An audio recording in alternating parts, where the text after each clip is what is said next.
पहले तो जीवन ऐसे लुटाया कि कभी फिक्र नहीं की। बहुत लोगों से पूछो, जिंदगी में तो लोगों के पास समय काटने के लिए उपाय नहीं है। लोग कहते हैं समय काट रहे हैं, कोई ताश खेल रहा है, कोई शराब पी रहा है, कोई जुआ खेल रहा है, कोई होटल में बैठा है, कोई क्लब घर में बैठा है। उनसे पूछो क्या कर रहे हैं, वो कहते हैं समय काट रहे हैं। जैसे समय जरूरत से ज्यादा है तो काट रहे हैं, उसे क्या करें। यही आदमी मौत के वक्त चीखेगा, चिल्लाएगा कि और 24 घंटे मिल जाते, एक रात और पूर्णिमा का चांद देख लेता, एक रात और कर लेता प्रेम, एक रात और रह लेता अपने परिजनों के बीच, एक बार और सूरज उग जाता, एक वसंत और देख लेता, एक बार और देखता खिलते फूल, एक बार और सुनता गीत गाते पक्षी। पकड़ता है, अब सब जा रहा है, अब नहीं सोचता उसे कि क्या करे। पहले समय काटता था। तुम सोचते हो तुम समय काट रहे हो, तुम गलती में हो, समय तुम्हें काट रहा है। तुम समय को क्या काटोगे, तुम समय को कैसे काटोगे। आदमी के पास कोई आरा नहीं है जिससे समय काटा जा सके। समय इतना सूक्ष्म है, कोई आरा उसे नहीं काटता। समय का आरा तुम्हें काटता जाता है। जब तुम ताश खेलते हो, कहते हो समय काट रहे हैं, तो समय हंसता है। समय तुम्हें काट रहा है, समय तुम्हारी मौत को करीब ला रहा है। जिस दिन मौत द्वार पर खड़ी हो जाएगी, उस दिन मुश्किल में पड़ोगे। एक सूफी कथा है, एक लकड़हारा 70 साल का हो गया है। लकड़ियां ढोते ढोते जिंदगी बीत गई। कई बार सोचा कि मर क्यों ना जाऊं। कई बार परमात्मा से प्रार्थना की कि हे प्रभु, मेरी मौत क्यों नहीं भेज देता। सार क्या है इस जीवन में, रोज लकड़ी काटना, रोज लकड़ी बेचना, थक गया हूं। किसी तरह रोटी रोजी जुटा पाता हूं, फिर भी पूरा पेट नहीं भरता। 1 जून मिल जाए तो बहुत। कभी कभी 2 जून भी उपवास हो जाता है। कभी वर्षा ज्यादा दिन हो जाती, लकड़ी नहीं काटने जा पाता। फिर बूढ़ा भी हो गया हूं, कभी बीमार हो जाता। और लकड़ी काटने से मिलता कितना है। एक दिन लौटता था थका मांदा, खांसता खकारता अपने गट्ठर को लिए, और बीच में एकदम ऐसा उसे लगा कि अब बिल्कुल व्यर्थ है मेरा जीवन, ये मैं क्यों ढो रहा हूं। उसने गट्ठर नीचे पटक दिया, आकाश की तरफ हाथ जोड़ के कहा कि मृत्यु तू सबको आती है और मुझे नहीं आती। हे यमदूत, तुम मुझे क्या भूल ही गए हो, उठा लो अब।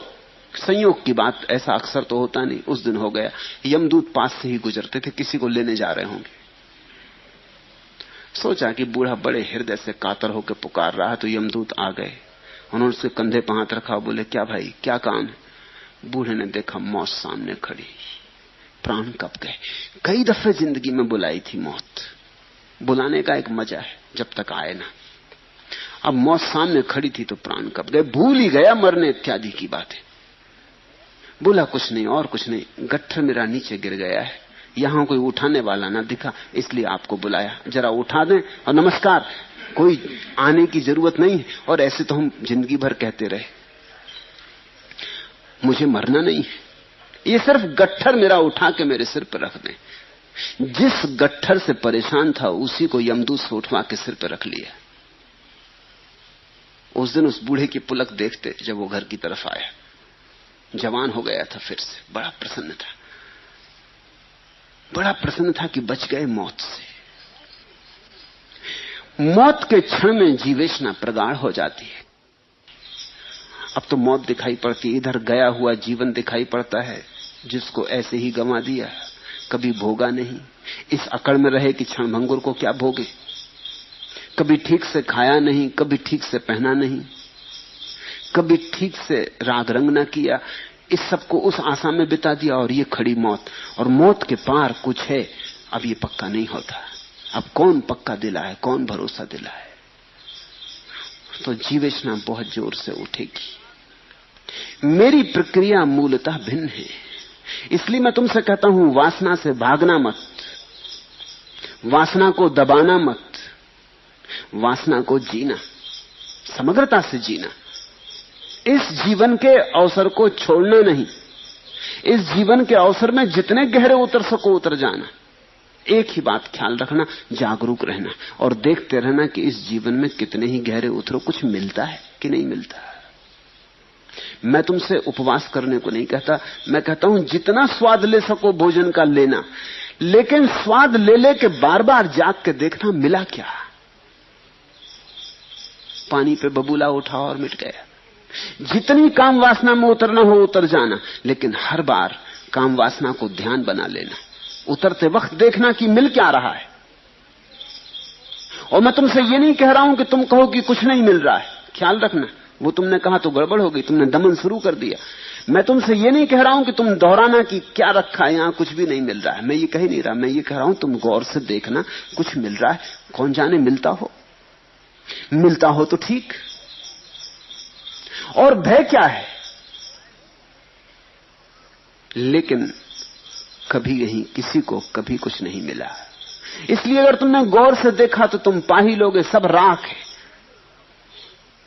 ये जो राख की अनुभूति है, ये सारे जीवन पर तुम्हारे राख का जो अनुभव होगा, यही तुम्हें कह देगा इस जीवन में कुछ भी नहीं। फिर मौत आएगी तो तुम डरोगे क्यों, भयभीत क्यों होगे? जिस जीवन में कुछ था ही नहीं, अगर वो जाने लगा तो पकड़ने की क्या बात है। हम पकड़ते इसीलिए हैं कि हम ठीक से देख नहीं पाए कि जीवन में क्या है। एक लड़का सिर्फ दही ही दही खाता था, सब समझा बुझाकर हार गए। साधु सन्यासियों के पास ले जाया गया, उसने एक न मानी। जितना समझाते उतना उसका दही में रस बढ़ता जाता, जो कि बिल्कुल स्वाभाविक है।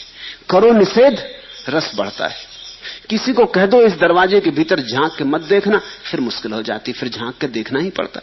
आखिर आदमी आदमी है, उत्सुकता जगती। जिस चीज को दिखाना हो लोगों को, उसको छिपाना, मगर इस ढंग से छिपाना कि लोगों को पता चल जाए कि तुम छिपा रहे हो, बस फिर लोग आ जाएंगे। तुमने देखा ना, जिस फिल्म में सब बच्चों को बुलाना हो उस पर लिख दो केवल वयस्कों के लिए, सब चले। छोटी उम्र के लड़के 2 आने की मूछ लगा के पहुंच जाएंगे। अगर वयस्कों के लिए है तो जाना जरूरी है, जरूर कुछ मामला है। निषेध तो वही होता है जहां कुछ हो रहा हो। विज्ञापनदाता लिख देते हैं पढ़ना मना है विज्ञापन के ऊपर, कृपा करके इसको मत पढ़िए। फिर आप बिना पढ़े आगे नहीं निकल सकते। कैसे निकलेंगे? जितना समझाया साधु सन्यासियों ने, गुरुओं ने कि दही बहुत बुरा है, उन्होंने बड़ी बड़ी आयुर्वेद से उल्लेख किए कि दही के क्या क्या नुकसान है, उतना ही उसका रस दही में बढ़ता गया। आखिर एक बूढ़े आदमी के पास उसे ले जाया गया। रहा होगा बूढ़ा कुछ मेरे जैसा। उसने क्या कहा? उसने कहा बेटा दही खाना कभी मत छोड़ना, इसमें बड़े गुण हैं, ये तो लाख दवाओं की दवा है दही। वो बेटा भी चौंका कि इतने दिन हो गए कभी किसी ने ये नहीं कहा। जिसके पास गए वही दही के खिलाफ था। ये बूढ़ा होश में है, मानता तो वो भी था कि खराब है, क्योंकि तकलीफ तो वो भी भोगता था दही के कारण। सर्दी जुकाम पकड़े रहता, बुखार आ जाता। अभी जवान था लेकिन फीका होने लगा था, दही मारे डाल रहा था। मगर जितना लोग समझाते थे उतनी जिद पकड़ती जाती थी, तो अहंकार भी अकड़ता जाता था। इस बूढ़े की बात उसने भी जरा चौंक के सुनी। उसने कहा क्या कह रहे महाराज, दही में बड़े गुण? उसने करे लाख दवाओं की दवा है दही, रामबाण समझो। इसे तुम कभी भूलनी मत, चूकनी मत, दुनिया कुछ भी कहे तुम डटे रहना। उसने कहा तो जरा बताइए क्या गुण है, क्योंकि उसने दुर्गुण तो बहुत सुने थे, उसे एक आदमी नहीं मिला था कभी जिसने कोई गुण बताए हों। उस बूढ़े ने कहा कौन से गुण? गुण ही गुण है। जैसे समझो पहला, एक की दही खाने वाले की कभी चोरी नहीं होती। युवक भी चकित हुआ कि ये भी खूब गुण, दही खाने वाले की चोरी नहीं होती। 2 की दही खाने वाले की कभी पानी में डूबकर मृत्यु नहीं होती। उसने देखा कि बूढ़ा पागल तो नहीं है, दही से पानी में डूबने का क्या संबंध। और 3 के दही खाने वालों को कभी कुत्ता नहीं काटता। उसने कहा आप होश में तो हैं, क्या बातें कर रहे हैं, किस शास्त्र में लिखा है, आयुर्वेद में कहां लिखा है? और बूढ़े ने कहा सुन, और 4 कि दही खाने वाला कभी बूढ़ा नहीं होता। वो युवक तो बोला कि मैंने बहुत ज्ञानी सुने, मगर आप कुछ अलग ही तरह के ज्ञानी, जरा मुझे विस्तार से समझाइए। ये सुनकर उस बूढ़े ने कहा, सुनो, पहले तो बिल्कुल साफ है, सारी बात साफ है। दही खाने वाला रात भर खांसता है, चोर उसके घर में घुस कैसे सकते? इसलिए दही खाने वाले की कभी चोरी नहीं होती। दही खाने वाला सर्दी से इतना पीड़ित रहता है कि पानी के पास जाने से डरता है। नदी में डूब कर मरेगा कैसे? और दही खाने वाला इतना कमजोर हो जाता है कि लाठी टेक टेक के चलता, कुत्ता उसको काटेगा कैसे? और दही खाने वाला जवानी में मर जाता, बूढ़ा होगा कैसे? तू बेटा खूब दही खा। कहते हैं उसी दिन उस युवक का दही खाना छूट गया। मैं भी तुमसे यही कहता हूं, खूब दही खाओ, न तुम्हारी चोरी होगी, न कुत्ता तुम्हें काटेगा, न पानी में डूब के मरोगे, न तुम बूढ़े होगे।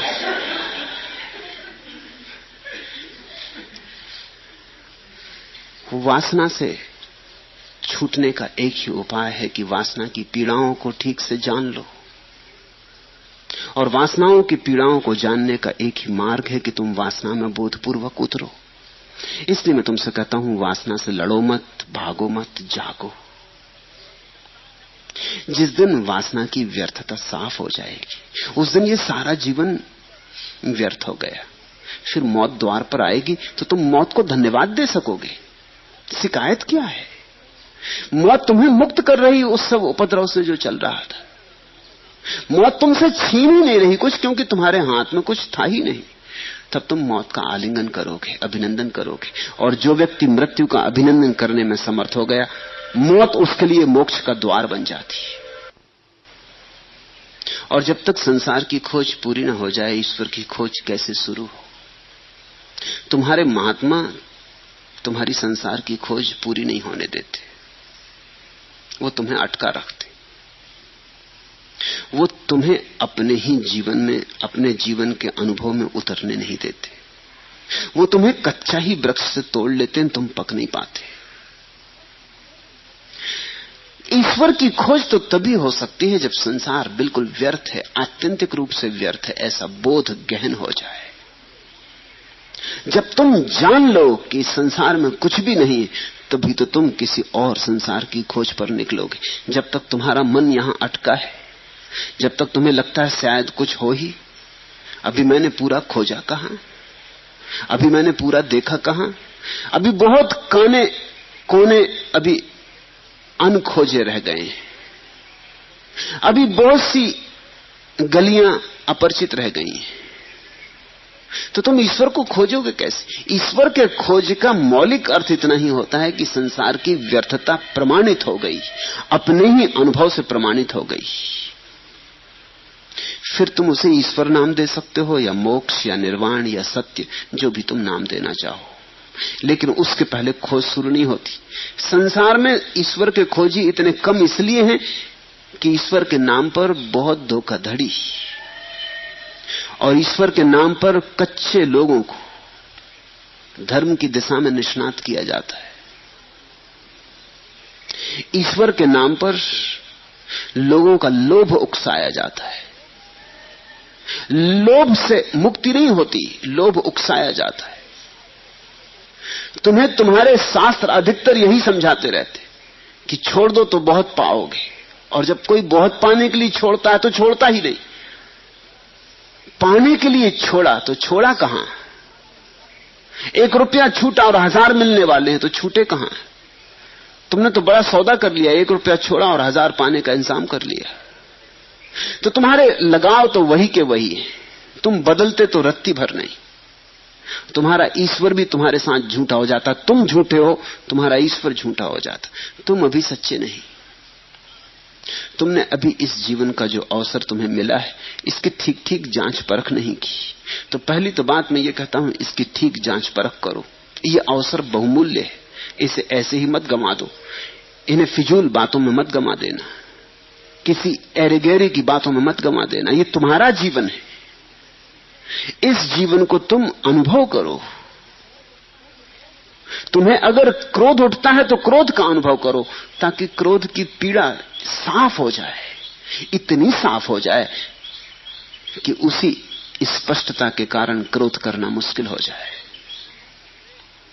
तुम्हें काम है तो काम में उतर जाओ, मगर इतने गहरे उतर जाओ कि तुम्हें काम में कुछ भी सार नहीं है, ऐसा सूत्र उपलब्ध हो जाए जीवंत अनुभव से। तुम्हें धन की दौड़ है, कोई हर्जा नहीं, दौड़ लो, जल्दी कुछ भी नहीं है। अगर तुम बिना धन की दौड़ में गए और महात्मा हो गए तो तुम महात्मा होके भी धन की दौड़ ही जारी रखोगे, कुछ फर्क ना पड़ेगा। अगर तुम्हें राजनीति में रस है तो लड़ ही लो चुनाव, उतर जाओ उसी उपद्रव में, हो ही लो पागल। अगर तुम बीच में ही लौट आए, गए नहीं, कह रहे उसमें क्या रखा है, बुद्धिमानों की बात मान ली, उधार बात मान ली कि बुद्धिमान कहते हैं राजनीति में क्या रखा है, और तुम गए नहीं, तुम महात्मा हो जाओगे, लेकिन तुम्हारी जिंदगी राजनीतिक की ही जिंदगी होगी। तुम बैठ जाओगे आसन लगा के, लेकिन तुम्हारे भीतर राजनीतिक मौजूद रहेगा। जीवन में रूपांतरण अनुभव से आते हैं, भीतर की बदलाहट से आते हैं, बाहर की बदलाहट से नहीं। धर्म के नाम पर लोगों ने बाहर खूब बदलाहटें कर ली। मैंने सुना है, एक रूसी कथा है, एक कौआ बड़ी तेजी से उड़ता जा रहा था। एक बुलबुल ने उसे देखा और पूछा, चाचा कहां जा रहे हो? पूरब को जा रहा हूं, यहां मेरा रहना दूभर हो गया है, कौए ने कहा। कोयल ने पूछा क्यों? कौए ने कहा, यहां मेरे गान पर सभी को ऐतराज है। मैं गाता नहीं, मैंने शुरू गाना नहीं किया कि लोग ऐतराज करने लगते, कह रहे बंद करो, बकवास बंद करो, कांव बंद करो।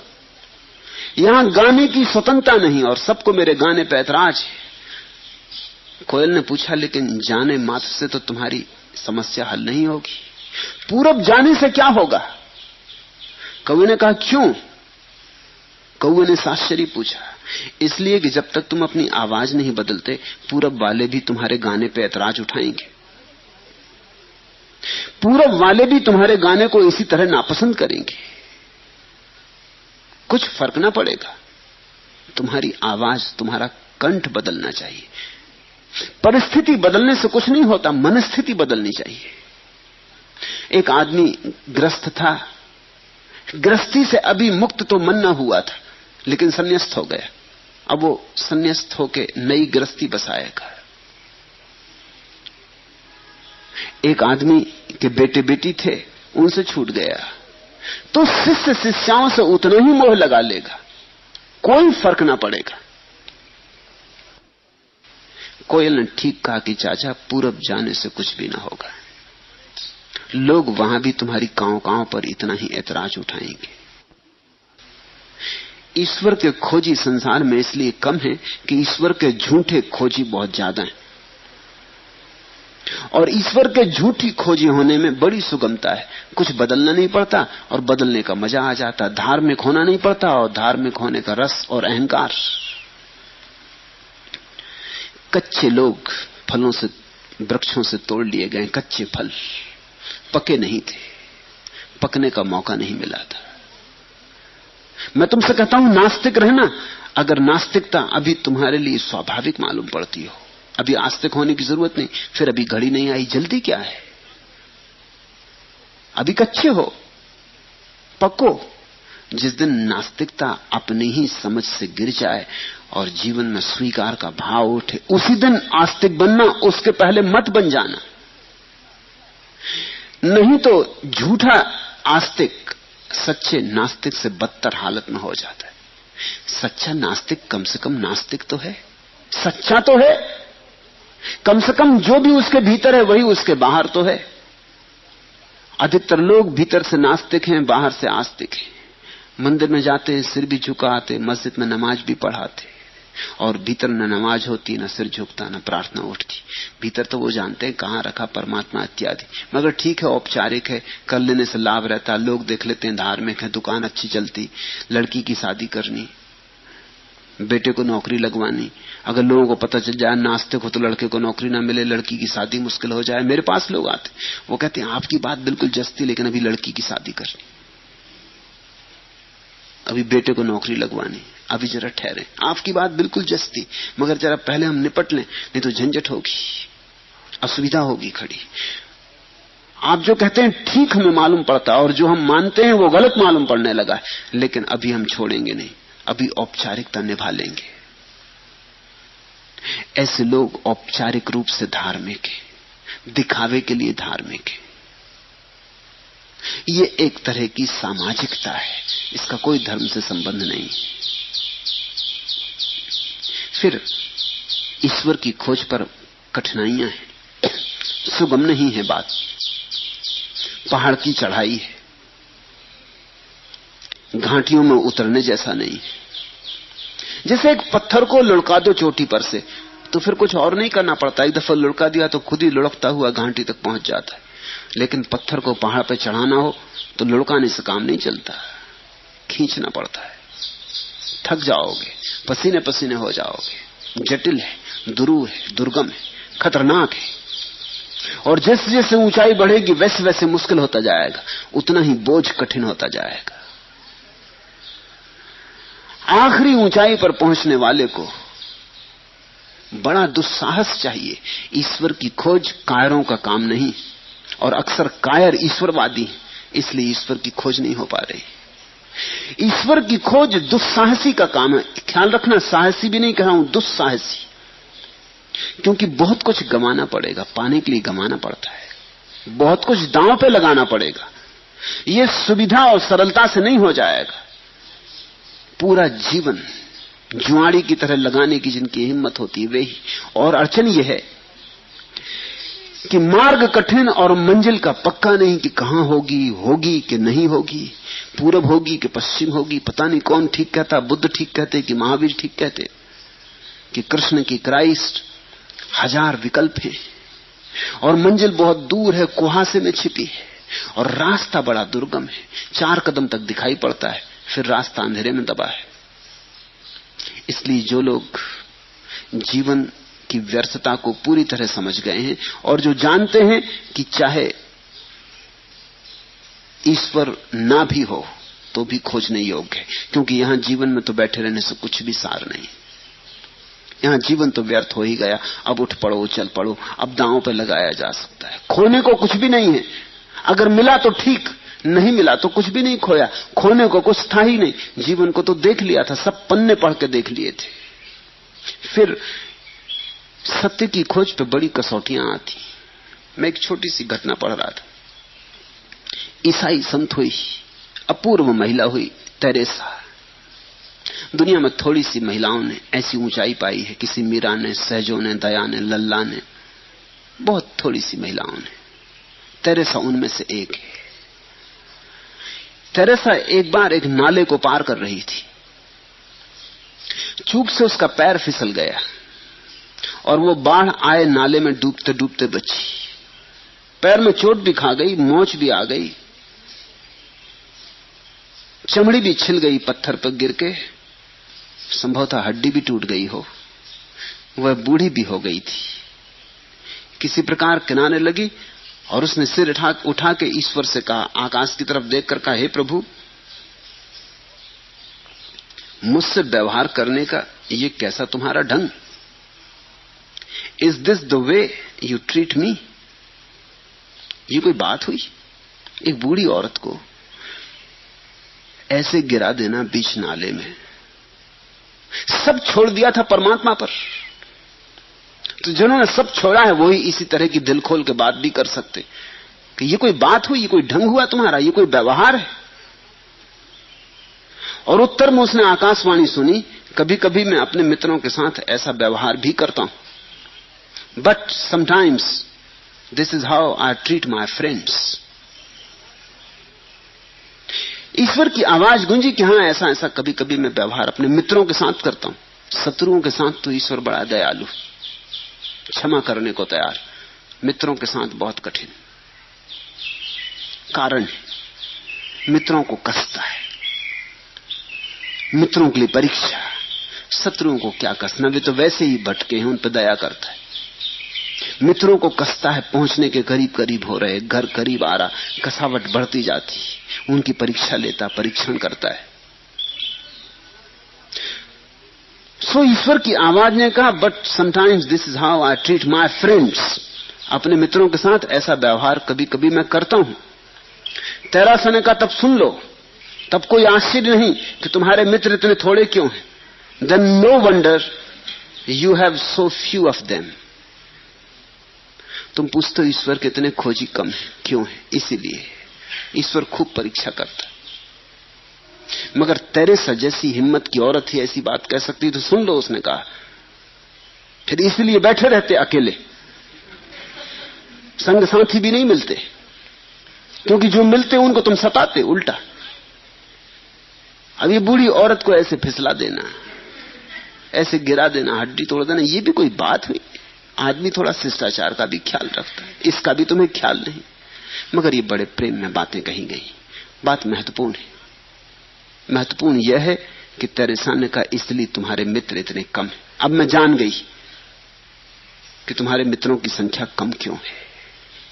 कसौटी है।